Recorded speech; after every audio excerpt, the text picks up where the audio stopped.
در شهر پشاور پاکستان تعدادی از مقامات رسمی در نشست خبری گفتند دلیل دارند که در انتخابات مجلس‌های محلی در روز 30 می تقلب‌کاری صورت گرفته است. رئیس ریاست تندرستی ولایت خیبر پختونخوا و یکی از اعضای حزب حاکم پاکستان نیز همین گونه ادعا کرد. طرفداران احزاب گوناگون پاکستان روزهای اخیر با این ادعا که انتخابات آلوده و تقلب بوده است تظاهرات کردند.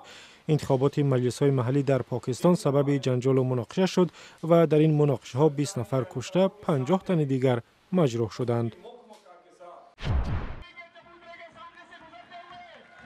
و دیگر اینکه در پشاور مسابقات 3 روزه ورزشی تحت عنوان مسابقات صلح به پایان رسید.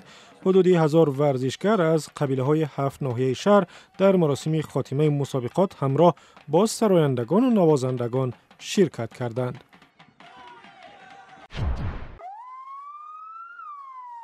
در شهر تیفلیس پایتخت گرجستان طبیبان 11 طلبه و یک معلم آنها را طبابت کردند که همه آنها با علامت‌های بماری نامعلوم و از جمله دل به حضوری، چرخ زدن سر و بی‌قوتی از پا افتادند. 6 محصل را به بیمارستان بردند و مکتبشان را برای تفتیش سبب‌های بیماری خالی کردند. بنا به گزارش‌ها وضع بیماران معتدل است.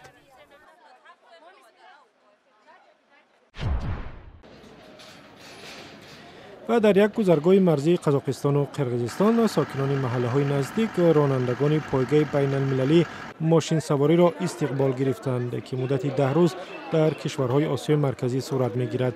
20 راننده در این پایگاه که از قزاقستان و قرقیزستان و تاجیکستان می‌گذرد شرکت می‌کنند.